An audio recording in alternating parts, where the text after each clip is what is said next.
Nta 10, station for excellence.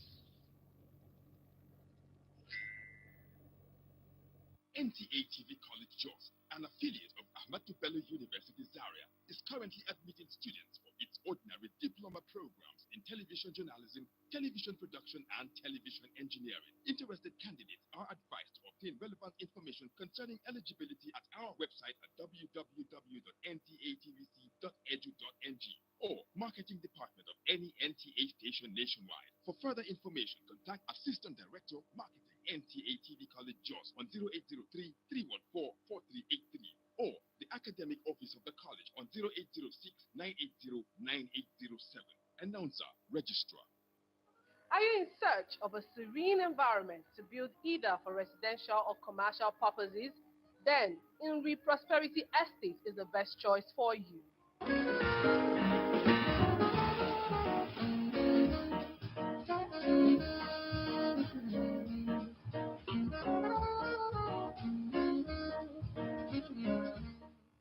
Nri Prosperity Estate is located at Primate Ayodele Crescent, Ukapa, Isolo, Lagos.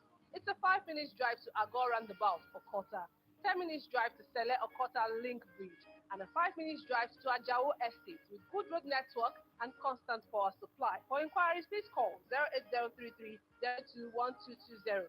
Nri Prosperity Estate is peaceful and secure.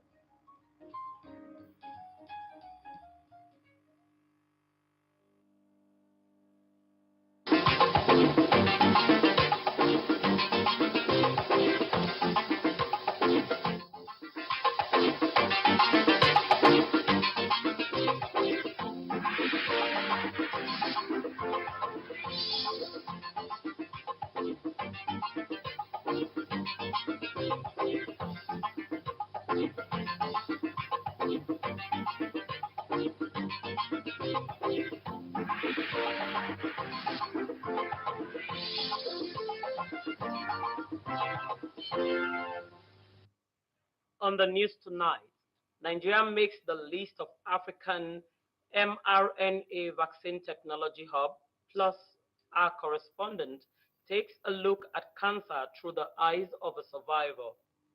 This is the NTA Lagos News.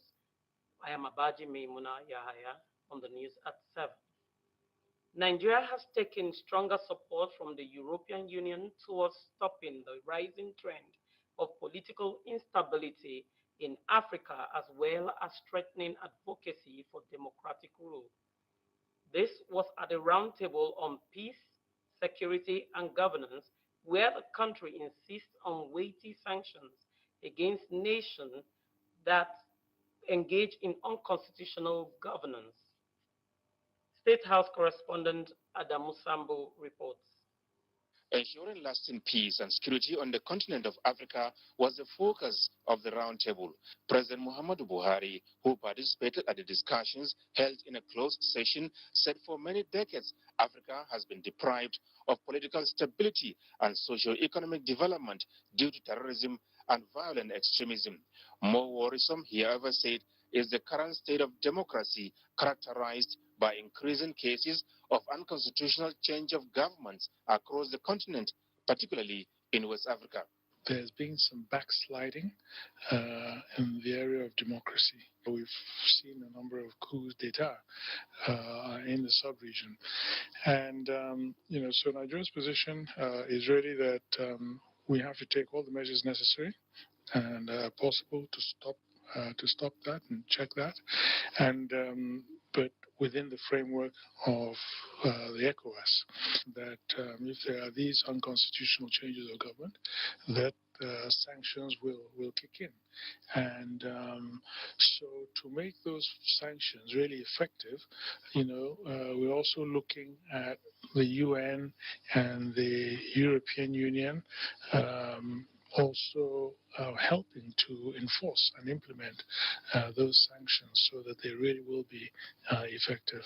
Making a case for free, fair, credible, and transparent elections as crucial elements in promoting constitutional order and democracy, Nigeria is also of the view that root causes of conflicts be tackled and measures taken towards safeguarding peace and security, as well as promoting illicit financial flows. Mr. President also has identified things like restitution of stolen loot from a lot of these countries, which are domiciled in European countries, for instance, getting them back, because those are resources that can help in the development of our countries. The issue of tenure elongation and changing of constitution to extend term limits are anti-democratic moves in themselves that also give a pretext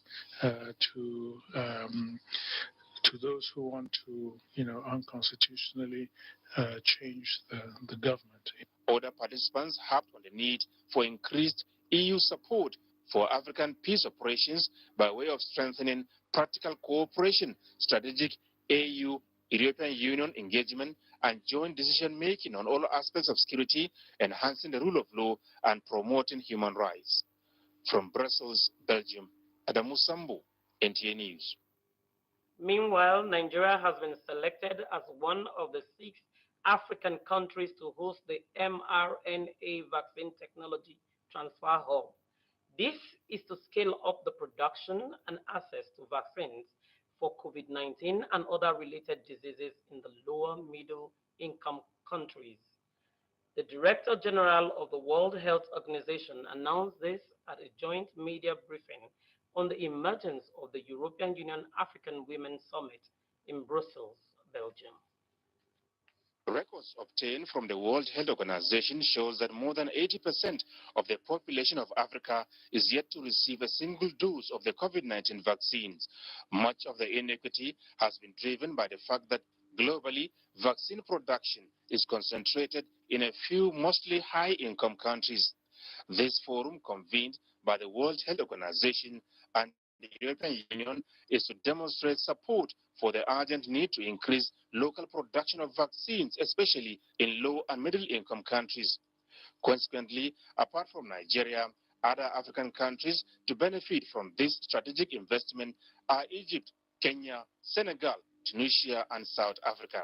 WHO will work with the companies and the government in each country to develop a roadmap for training and production based on their needs and capacities. You can count on the European Union to expand its way of working, to expand its capacity so that Africa can be a continent that develops strategic production capacities in healthcare, in vaccines. Completely a new approach towards an attitude where the sovereignty of science is protected while Africa has full access and full ownership. This is so important, of the technology and then the goods that come from that.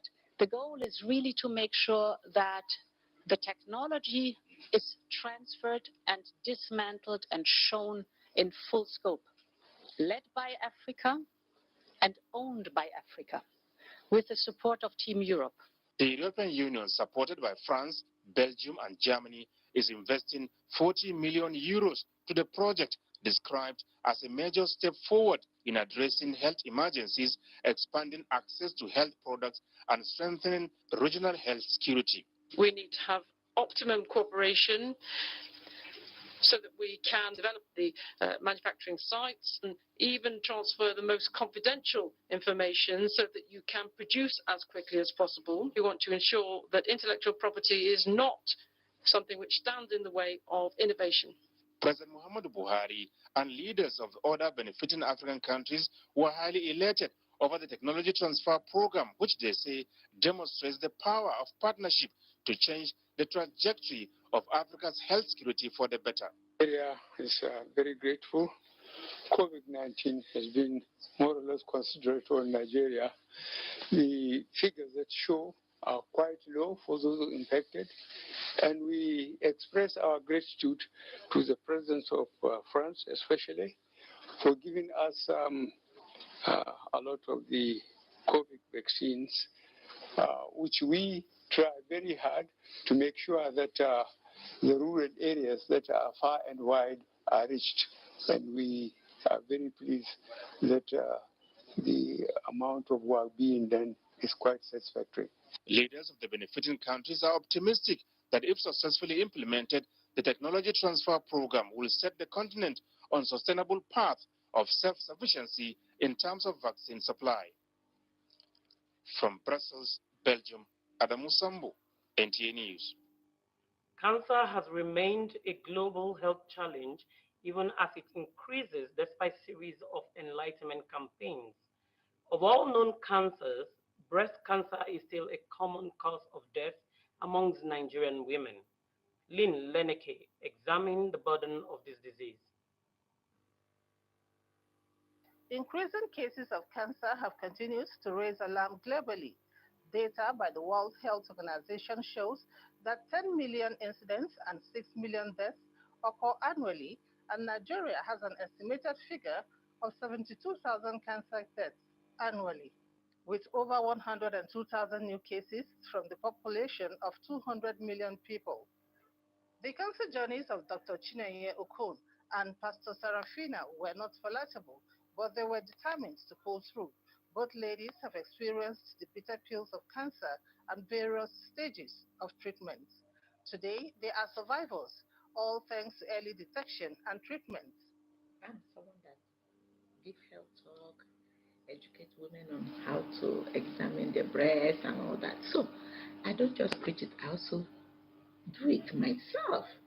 And it's in one of those processes. As I was examining, I just saw a small change, one color change, a little. Okay. Which looked harmless because it was painless and all that. I felt this was not there because I know I've been, but why this change? And I decided to do something about it. And of course, I went, took a biopsy and all that, and it came out to be early stage of breast cancer. I went for my surgery, removed it, did histology, which confirmed it, and of course, went through chemotherapy, followed by radiotherapy, and on the immunotherapy. Unlike me, it was stage 2, and they said to me that, that was it at the end. He called me, my husband, to his office, and then he said to us, he said, how many kids do you have? At the time, I just had one kid, and they said they needed to amputate the breast. They have to take off the lump. They had to cut off the breast because it was already fast spreading all over. Dr. Chinenye Okon, a survivor, says subsidizing the treatment will go a long way in saving more lives. We need enough cancer centers where people can access treatment at affordable prices. That is the key, because there are some of these cancer cases, you can't avoid it. But when it comes, if we have centers that are well equipped and developed to take care of cancer patients, many people will survive. For breast, some of our ladies, when they have children, they don't want to breastfeed because they don't want their breast to fall and all that. Breastfeeding is also a way of protecting you. As the battle against cancer continues globally, Dr. Okon and Pastor Sarafina are adding their voices to those of medical experts to suggest holistic approach to the fight. The founder and general overseer of INRI Evangelical Spiritual Church, Primate Ayodele Babatunde Elijah, said he will continue to contribute his quota to ameliorating the suffering of the less privileged in the society. He stated this during his birthday celebration. Benga Oloyede completes that story. As part of activities marking the General Overseer Birthday, over 1,000 students benefited from the free GCA, WAEC, and JAM Forms scholarships. Also cash prizes, cars, tripod, and all expense-paid pilgrim trips to Jerusalem are among the lajees. Popular musician King Sunny Ade was also gifted a musical microphone. Of the great prophets of God, Prophets Elijah and Ayodele will present to you this. I wish Primate a long life and prosperity, and also this is the beginning of the start.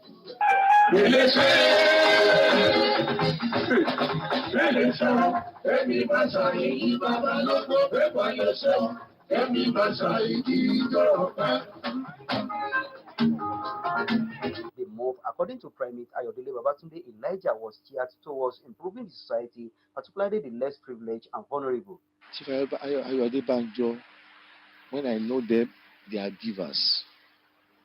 And when I have met givers in my life, so why can't I emulate them? And that old man of 94 years old that I've not seen for the past 20 years now came to felicitate me. What does that teach me? It teaches me that I must not I must not regulate anybody. So I am impressed. And in my life, I've not been doing it. I don't look at you that you can't be anything. Speaking, Minister of Interior Ogbeni Rauf Aregbesola, who was represented by Honorable Dipo Okeyomi, said Primate Ayodele is God sent with notable character who deserves special national honor. Meanwhile, the birthday ceremony, which was held at the church headquarters in Okeafa, Isolo Ejibo, witnessed the attendance of men of God, traditional rulers, politicians who came to felicitate with the popular Lagos-based prophets in Lagos, Benga Oloyede. NTA News. 36 COP members in the 2021 Batch A Stream 1 of the National Youth Service Corps are to compulsorily repeat their one-year service following offenses against the scheme. This was announced during the passing out ceremony of the 4,391 COP members who successfully exited the program in Lagos. Ometere Chiedu reports. Since the outbreak of COVID-19, restriction has been placed on so many social gatherings. An instance is the passing out parade ceremony of the National Youth Service Corps. It was, however, different this year as the 2021 Batch A Stream 1 passing out parade ceremony was held at the Yanopaja Orientation Camp. Of Lagos State, Babajide Sanwo-Olu, who was represented by the Permanent Secretary, Ministry of Special Duties and Intergovernmental Relations, who inspected the guard, admonished the youth to courageously face the future with a visionary mindset. As a responsive government, we will continue to accord the NYSC its rightful place for the overall interest of our youth and in the spirit of national integration.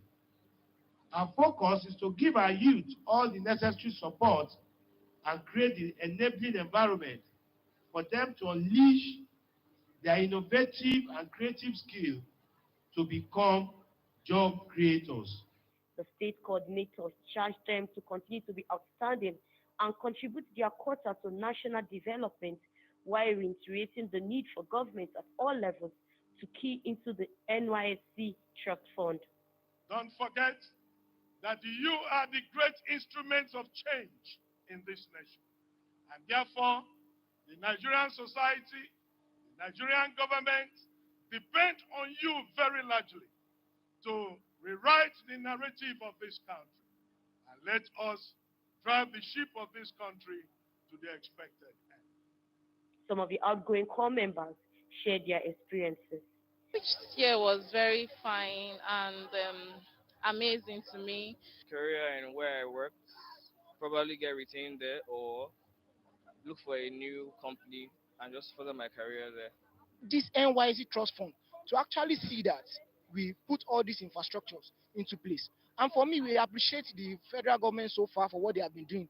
But we need them to do more and bring the corporate entities together also. Because NYSC Trust Fund is something that's crucial to the youth of today. Imagine us having a trust fund which can help us curb down the crime rate in Nigeria. Lagos State Coordinator NYSC Eddie Megwa appreciated Lagos State government for its unflinching support to the scheme. In Lagos, Ometere Chiedu, NTA News. That's the news at this hour. Stay tuned